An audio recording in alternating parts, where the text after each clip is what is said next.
Bonsoir à toutes et à tous, mesdames et messieurs. Bienvenue dans cette édition et merci de choisir le RTB pour vous informer. Les écureuils du Bénin qualifiés pour le second tour de la Coupe d'Afrique des Nations de football, une première pour le Bénin. Vous suivrez les réactions des supporters dans cette édition.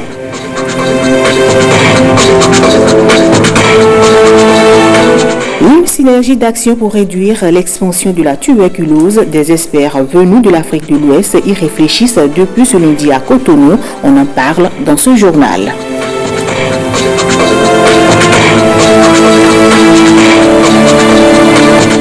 Et puis l'évaluation du système national d'intégrité au Bénin, le rapport de l'analyse des progrès se déroule à Cotonou. Nous y reviendrons dans un instant.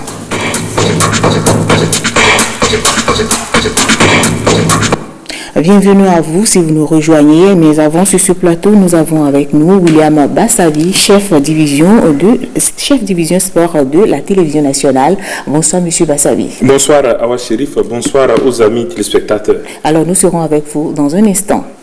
Vous le savez déjà, l'exploit réalisé par les écureuils du Bénin a bien naturellement rempli de joie les supporters présents à leur côté à Ismaïlia. À leur retour à l'hôtel, l'ambiance en témoigne. Oswald Omeki, ministre en charge des sports, s'est adressé aux écureuils.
Merci encore.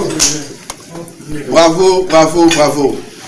Je veux vous transmettre les félicitations du président de la République, de son épouse, de l'ensemble du gouvernement et bien évidemment des 11 millions de Béninois. Les gars, aujourd'hui, vous avez guéri des gens qui étaient malades. Vous avez fait plaisir à des jeunes. Et je veux vous dire merci du fond du cœur.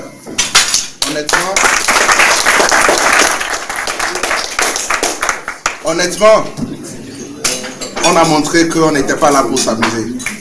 On a montré qu'on ne s'est pas qualifié par hasard, c'est nous qui avons joué. Et même si on a eu cette petite parenthèse contre la Guinée-Bissau où tout le monde a douté de nous, on a trouvé la force mentale de se relever et de faire un beau match. Les gars, ce que vous avez fait est simplement magique. Nous sommes au second tour de la CAN et c'est la première fois que ça arrive dans l'histoire du Bénin depuis 1960.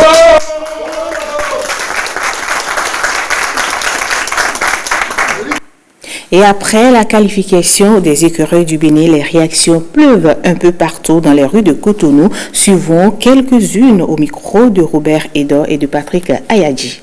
Je suis vraiment en joie parce que notre cher pays, le Bénin, a gagné. Le président de la République de se souvenir de ses membres à ce qu'il aille jusqu'au fond. Je veux voir les écureuils jusqu'à la fin. Cette soirée, vraiment, bon, ça va s'organiser d'une manière vraiment extraordinaire. Voilà. Ce soir là, Dieu même sait, ça va chauffer à la maison, au lit, un peu partout, dans les buvettes, un peu partout. Voilà. Pour cette conclusion, oui.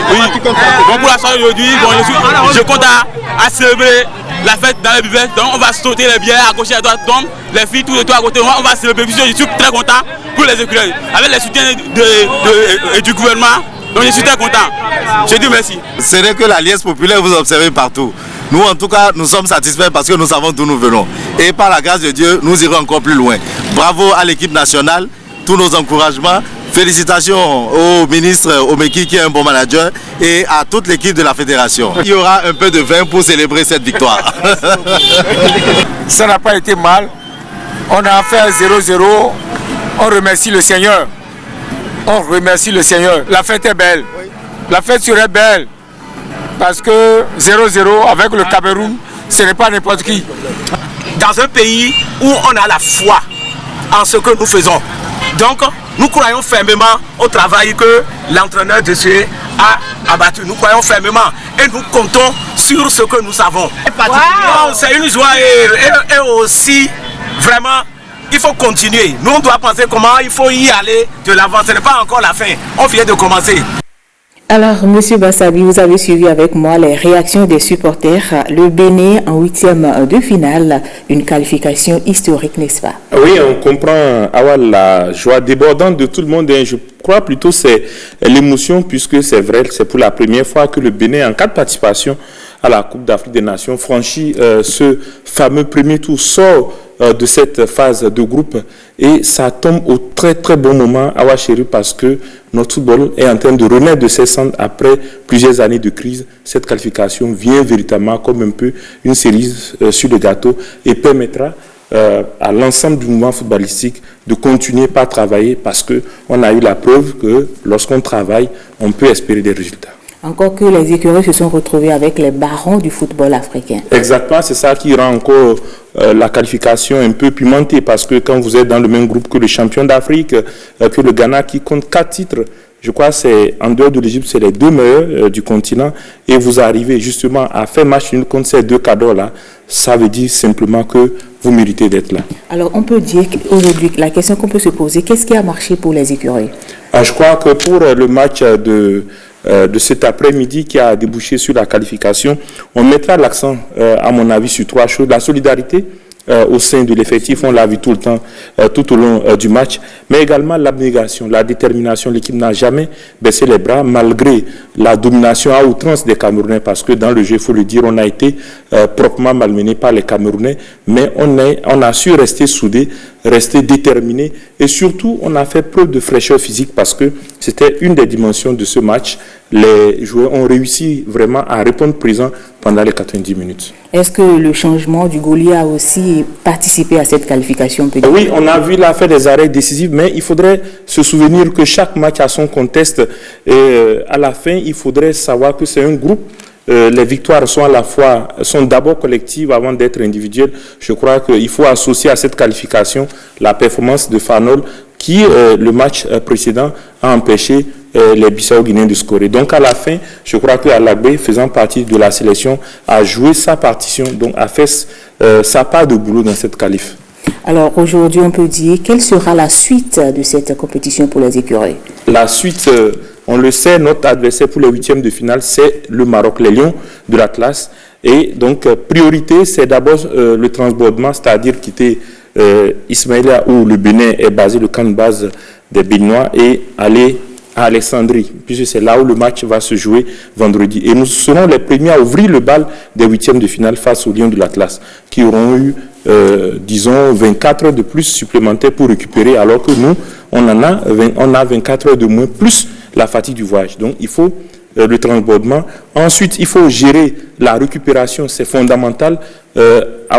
je ne vends aucun secret. Vous êtes une sportive, vous avez pratiqué le sport au moment où vous étiez au collège et à l'université. Vous savez que la récupération est un élément important puisque de la fraîcheur physique dépend la fraîcheur mentale et c'est comme ça que vous pouvez tenir au cours d'une rencontre qui s'annonce couperet parce que c'est à quitte ou double. On gagne ou en tout cas on élimine le Maroc, on poursuit l'aventure ou on est éliminé, on revient. Donc c'est un match particulier. Donc voilà ce qui reste aux écureuils, récupérer avant la mise en place tactique. Vous parlez de récupération aujourd'hui. Le Bénin a développé une qualité de jeu extraordinaire. Est-ce qu'on peut se rivaliser aujourd'hui avec le Maroc? Bien entendu, je crois que la dernière fois qu'on a rencontré le Maroc en CAN, c'était pas de bons souvenirs pour le Bénin. C'était en 2004, on a été battu 4-0, mais c'est il y a à peu près 15 ans en arrière. Aujourd'hui, c'est une nouvelle équipe avec une nouvelle mentalité, et je crois que le rôle de l'entraîneur sera une fois encore déterminant dans ce match parce que il faut jouer avec ses armes, avec ses qualités, et Dussuyer qui connaît bien la compétition, tout comme d'ailleurs son vis-à-vis français, Renard, qui entraîne les Marocains, qui a déjà gagné la compétition à 2 reprises avec la Zambie et la Côte d'Ivoire. Évidemment, je pense que l'une des clés de cette confrontation sera bien sûr les entraîneurs. Et là-dessus, je compte sur la science tactique de Dussuyer pour pouvoir certainement poser les problèmes au Maroc. Alors, un mot pour finir. Alors, je pense que c'est de saluer tous les acteurs qui ont concouru à cela.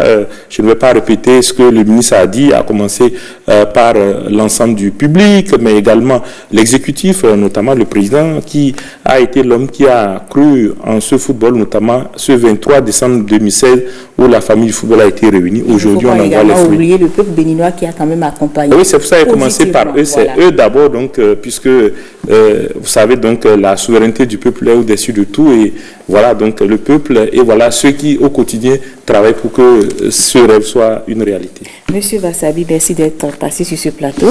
Je rappelle que vous êtes chef division sport à la télévision nationale. Et la qualification des écureuils, on en parle toujours. Et de 1 pour le Bénin, les écureuils sont qualifiés pour le second tour de la Coupe d'Afrique des Nations de football. Et au terme d'un combat âprement disputé entre le Bénin et le Cameroun, le nul qui a fait le bonheur de tout un peuple en liesse. Un conte de fées bascule souvent avant de prendre son envol.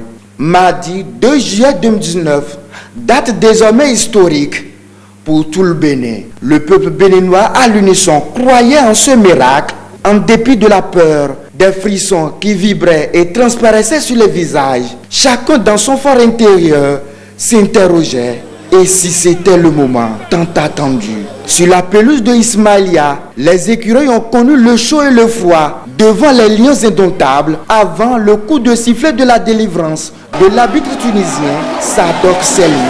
Les décibels montent logiquement dans les voies des Cotonois.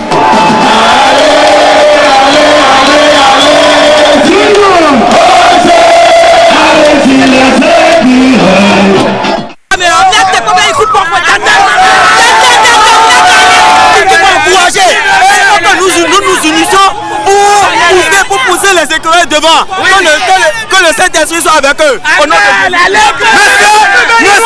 Moi je suis content. Moi je suis content que le Bénin là, il va gagner. Le Bénin vient de rentrer dans l'histoire. Et cela doit rester. Il ne faut pas qu'on l'oublie. Allez Bénin! C'est un Bénin!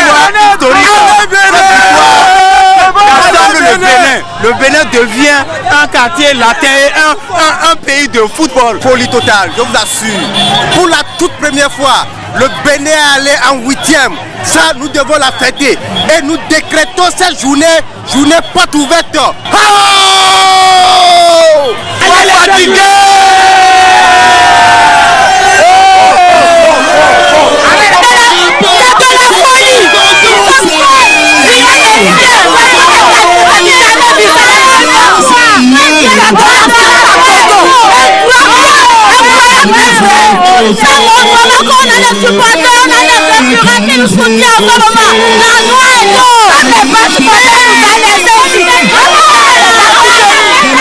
Je voudrais je voudrais juste féliciter sincèrement l'équipe nationale du Bénin.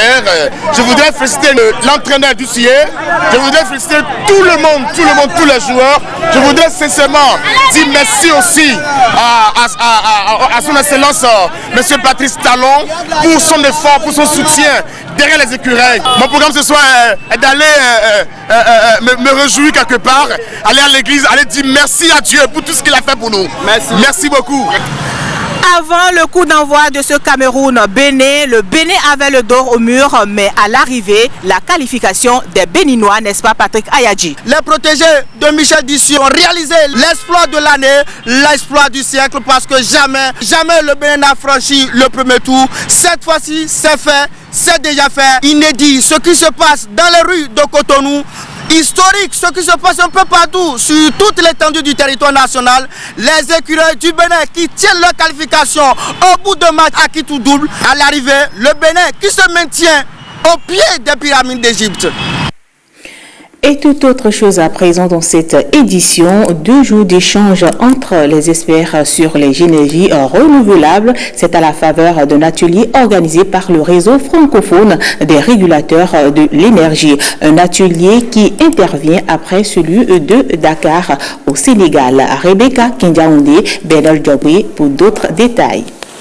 L'énergie électrique conventionnelle représente la quasi-totalité de la consommation actuelle d'énergie dans le monde. Seulement voilà, elle peut se révéler toxique aussi bien pour les animaux que pour l'environnement.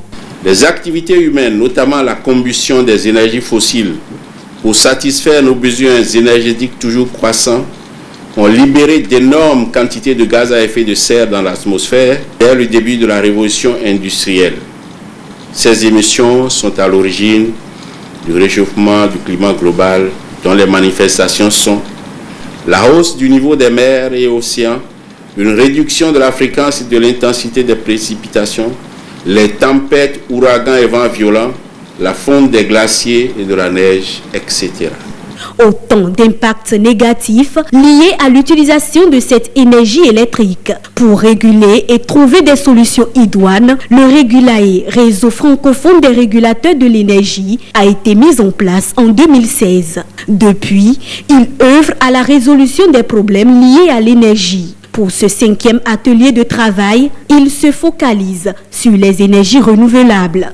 Dans un contexte marqué par le renchérissement du prix du baril du pétrole, la problématique de l'accès dans la plupart de nos États, les sources d'énergie renouvelables apparaissent comme une solution à ne pas négliger. Il est plus pertinent pour nous aujourd'hui de partager les innovations et bonnes pratiques dans ce domaine et d'aborder les obstacles au développement de ces énergies tels que les coûts, malgré la baisse importante notée ces dernières années. Les énergies renouvelables cristallisent les préoccupations actuelles sur l'environnement et le développement. Le gouvernement du Bénin en fait une de ses priorités. Le gouvernement, dès son arrivée en 2016, a dit ceci: nous devons avoir un mix énergétique responsable. Et avoir un mix énergétique responsable, c'est faire en sorte que nous puissions utiliser toutes les possibilités dont nous disposons. Et j'ai constaté qu'au niveau du soleil, nous jouions à ce que j'appelle l'effet tournesol. Et il faudrait que nous fassions tout notre possible pour l'utiliser au service de ce que nous savons tous. De ces assises jailliront certainement des idées novatrices pour relever les défis liés aux problèmes énergétiques dans les pays francophones et faire des énergies renouvelables une solution technologique fiable et de qualité. Le Conseil national des chargeurs du Bénin effectue sa première session de formation de l'année 2019 au profit des acteurs du port autonome de Cotonou et des professionnels du secteur connexe. Elle se déroule autour d'un thème: la chaîne de transport maritime international, obligations et responsabilités des intervenants. Le lancement de cette édition a eu lieu au port autonome à Cotonou. Voici le reportage. Loin de leurs entreprises, les acteurs portuaires et paraportuaires viennent renforcer leurs capacités. Ils soutiennent sur les mécanismes pour une compétitivité de tous les maillons de la chaîne des transports. L'initiative émane du Conseil national des chargeurs du Bénin, CNCB. Vous savez, la compétitivité du port dont on parle ne peut se faire sans vous. C'est la satisfaction de vos besoins dans la rapidité, dans la fluidité, qui feront de notre port une compétitivité. Et pour le faire, il faut que vous-même, les acteurs, vous connaissiez le rouage. Le rouage pour, n'est-ce pas, aboutir à vos finalités dans les besoins que vous exprimez. C'est ce exercice que nous faisons ici en vous dotant de rudiments. La formation se déroule autour des thématiques bien définies. Elle est prévue au plan d'action 2019 de l'équipe dirigeante du CNCB au profit des acteurs à divers niveaux du port de Cotonou. Au titre de l'année 2019, le CNCB a inscrit dans son plan de travail annuel 6 sessions de formation gratuites au profit des acteurs du port de Cotonou et des professionnels des secteurs connexes. Elle sera sans aucun doute pour votre formateur et vous-même une occasion privilégiée d'enrichissants débats, échanges et à la fin desquels chaque participant sera capable de connaître les obligations de chaque intervenant. Cette première session de formation de l'année 2019 des cadres des entreprises portuaires et paraportuaires va se tenir pendant 4 jours. D'autres sont prévues pour les prochains mois afin d'améliorer les performances du secteur portuaire.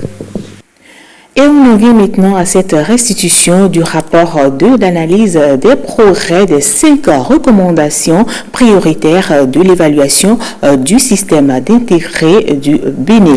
L'atelier se déroule à Cotonou et va permettre la validation du dit rapport pour un meilleur système national. On fait le point avec Lénaïque Abazaou et Évariste Zonaou.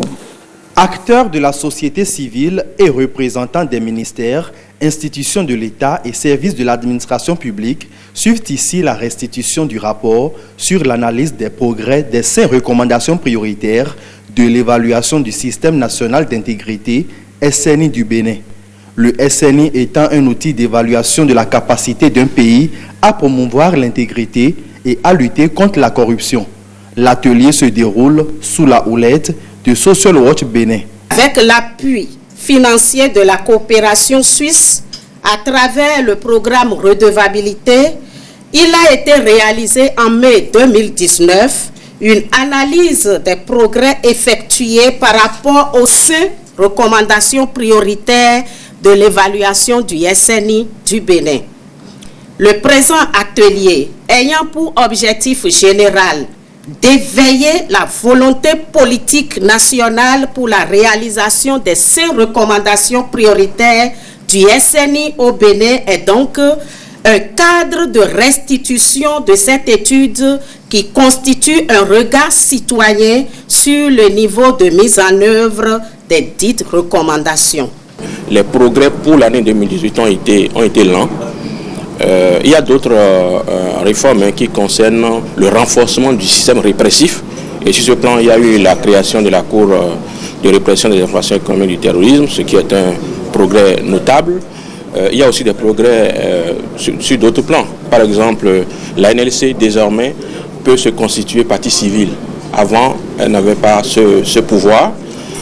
Donc il y a beaucoup de recommandations qui ont rencontré beaucoup de progrès. Le ministère de l'économie et des finances accompagne Social Watch Bénin dans sa démarche citoyenne. Je voudrais compter sur les uns et les autres pour que les échanges que nous allons faire puissent permettre d'améliorer la qualité du travail qui a été fait.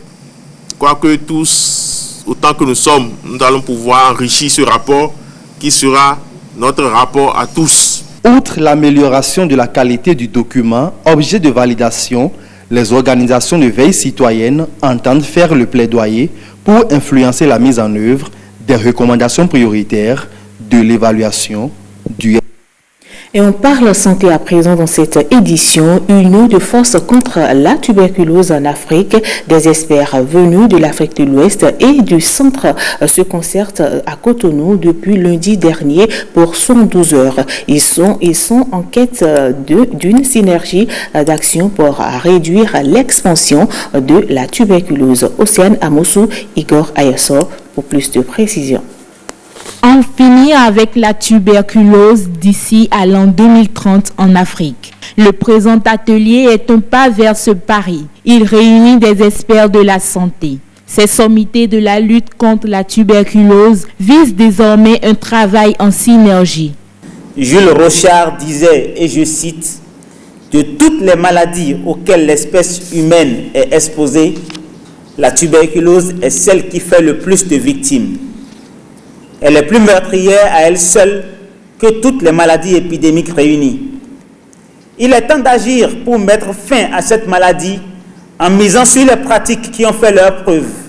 Je voudrais espérer que ces discussions vous permettront d'atteindre tous ces objectifs et qu'un suivi efficace sera mis en place pour accompagner les pays après l'atelier. » Plus que le VIH-Sida et le paludisme, selon l'Organisation mondiale de la santé, la tuberculose demeure la maladie infectieuse la plus meurtrière au monde.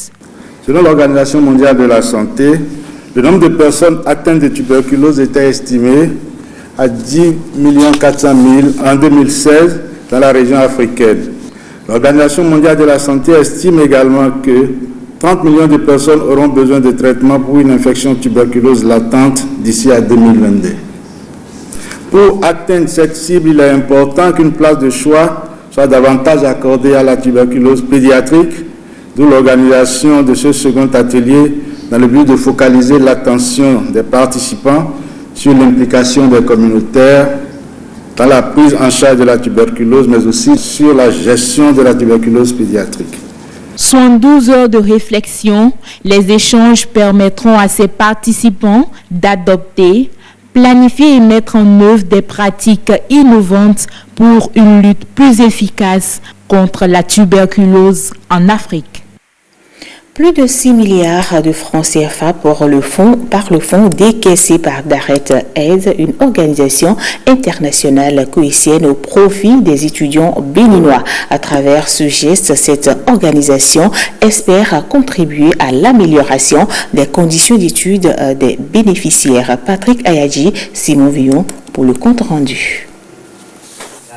À tour de rôle, ces 11 boursiers touchent directement leurs frais d'études universitaires. Ces étudiants béninois en médecine reçoivent ainsi le coup de pouce de l'organisation internationale Direct Aid Bénin. Ce faisant, l'organisation soutient des principes qui nous sont chers, celui de l'excellence, puisque les bourses vont aux meilleurs étudiants, et celui d'un accès égalitaire à l'éducation, puisque les bourses soutiennent des jeunes issus de milieux moins favorisés. À cette occasion, je n'oublie pas de remercier infiniment les donateurs et les donatrices, et remercier aussi tous les partenaires de Direct Aid qui nous aident à accomplir notre mission sociale. 6 419 000 francs.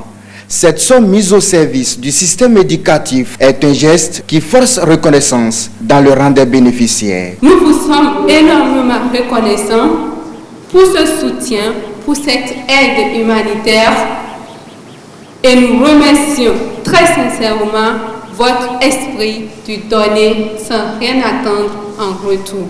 Ceux-là qui ont mis la main à la poche, je veux citer les bons donateurs de l'État coïtien, qui ont pensé à nous et qui ont bien pu mettre la main à la poche pour nous laisser ces différentes enveloppes que vous venez d'obtenir. Continuez de prier pour eux, pour que vos jeunes frères, vos jeunes sœurs continuent de bénéficier de cet accompagnement, de cet appui. Retenus selon les critères de l'excellence, ces boursiers, dont la plupart vont poursuivre leurs études hors de nos limites géographiques, sont appelés à revenir servir la patrie, le Bénin.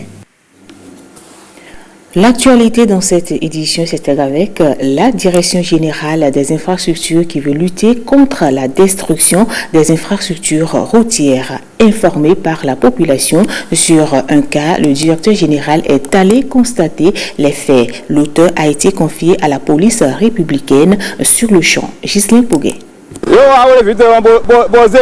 Au bord de la voie menant au bureau de poste de Kadjaon, juste à côté de l'église catholique Bon Pasteur, devant cet immeuble, ce jeune homme détruit volontairement l'infrastructure routière. Ce travail lui aurait été confié par son patron, a-t-il affirmé. Alerté par les riverains, le directeur général des infrastructures se rend sur les lieux. Le patron du jeune homme n'était pas présent. Celui qui a commandé les travaux non plus. Le jeune homme a été immédiatement confié à la police républicaine. Affaire à suivre donc.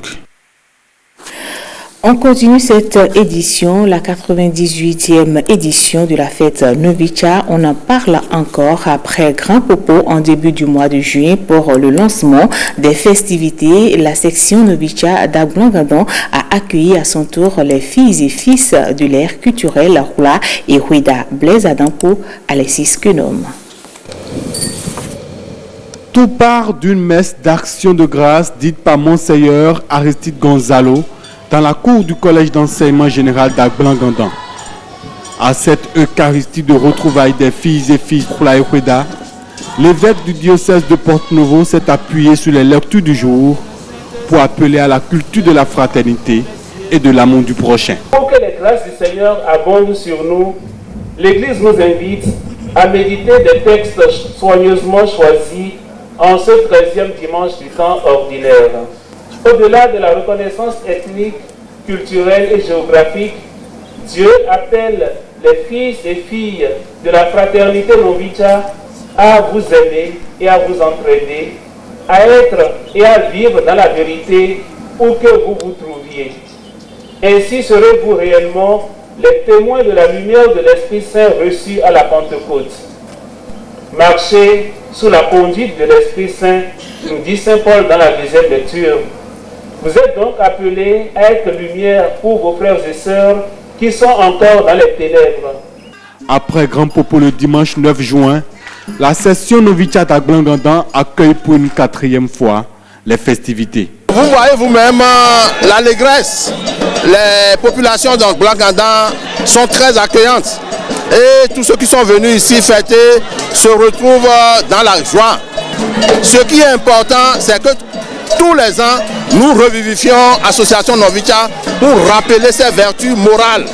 Comme je le disais au début, les vertus de fraternité, d'amour, d'union. Monseigneur l'a dit tout à l'heure, vous avez suivi. Plus qu'un simple rendez-vous culturel, Novicha fait partie des nombreuses célébrations, renvoyant une image d'unité nationale du peuple béninois. C'est à l'unisson qu'on bâtit.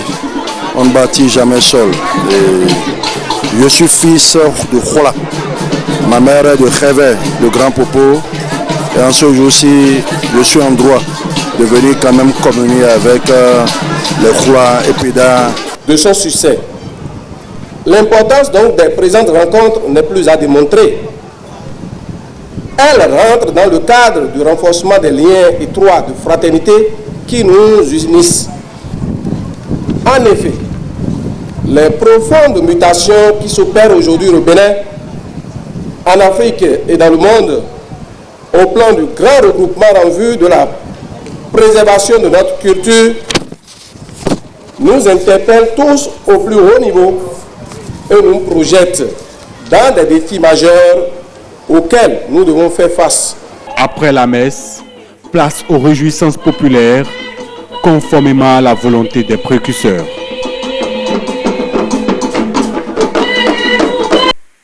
Trois semaines qu'elle a démarré la marche sportive pour la santé et le bien-être de l'Union des clubs de sport d'entretien de l'Atlantique et du littoral. Elle se poursuit à travers la ville de Cotonou. L'acte 3 de ce rendez-vous sportif a eu lieu dimanche dernier à la plage Fidjrosé. Axel Dancy, Yves Godopessi.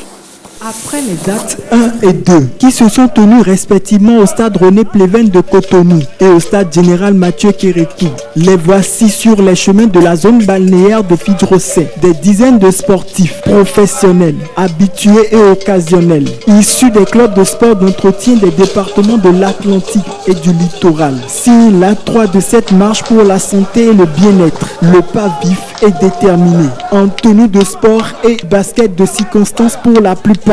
Ils entrecoupent leurs 8 km de parcours d'exercices d'étirement, de pompe, des jeux de jambes, dans une ambiance joyeuse. Depuis un certain moment, il y a les maladies cardiovasculaires, l'obésité, le diabète, tout ça là qui est en train de sévir dans notre pays. C'est pourquoi nous avons initié cette marche pour montrer à la population les bienfaits de la marche sportive.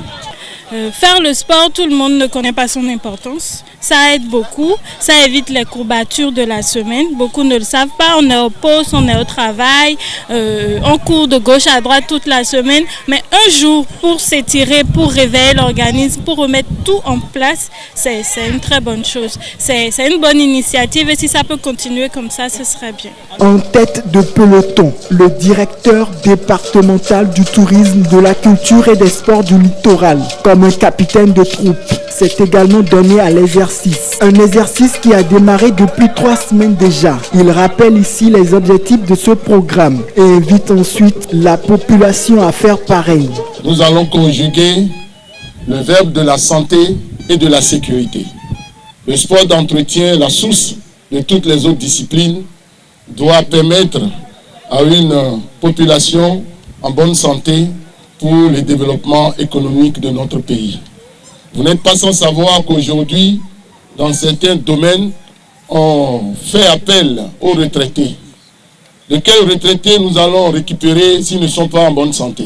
Entre autres objectifs atteints, rassembler les clubs de l'Atlantique et du littoral autour de cette grande marche sportive. Le dernier acte de ce rendez-vous sportif est prévu pour dimanche prochain à Sainte-Cécile. Et on en vient maintenant au dernier sujet de ce journal, la fête de la musique. C'est des airs d'aujourd'hui, mais d'hier également. Mort et enterré, Stan Tauron est plus que jamais présent dans l'esprit de ses fans en ce jour. En plus de 30 ans de carrière, le roi de Tchinka a développé une palette de chansons à l'échelle de musées d'art contemporain. On fait le point avec Nicanor Kovi. On le soupçonnait d'être un gourmet, mais c'est son œuvre à lui qui est un festin gourmand, de l'entrée au dessert. Des premières notes de son début de carrière à sa voix graveleuse, de son soir de vie. De vie, il ne manquait pas dans ses chansons, lui homme enclin à porter un toast plutôt qu'à chercher noise.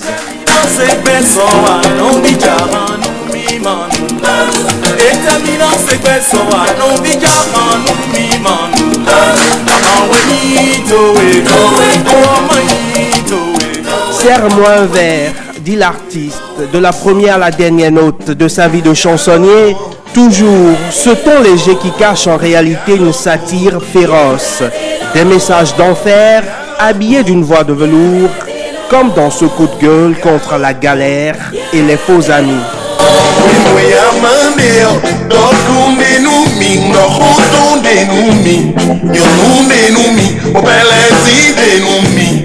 Faire pleurer ses calebasses d'eau pour administrer sa dose de pamphlets, Stan Tauron s'y est employé avec la justesse d'un virtuose.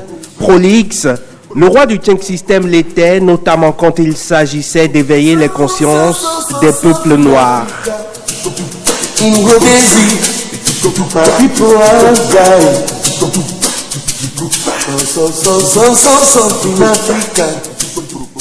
Prophète en son pays et as du spectacle sur les scènes du monde, Stan Tauron n'en oubliait pas pour autant de se délecter des petits plaisirs simples de la vie. Fan de foot, il consacrera de nombreux titres aux exploits sportifs des joueurs africains.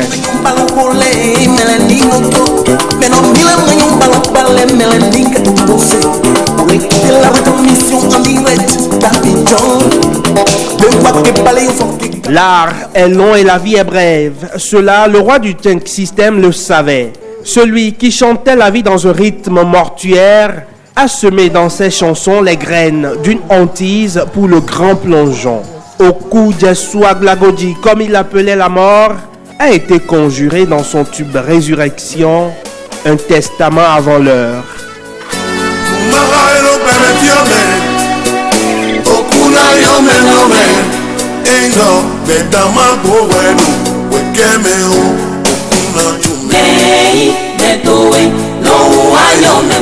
La politique, la société, l'argent, la vie, la gloire et la mort. L'œuvre de Stan Tauron est une toile de maître déclinée en clair-obscur, tout en contraste, mais avec un dénominateur commun, la satire au service de son époque. Son chant du cygne était déjà le premier, à savoir le Chunk System. Des airs populaires sifflés dans les rues, plus de 30 albums, 30 ans de carrière et un héritage pour l'éternité.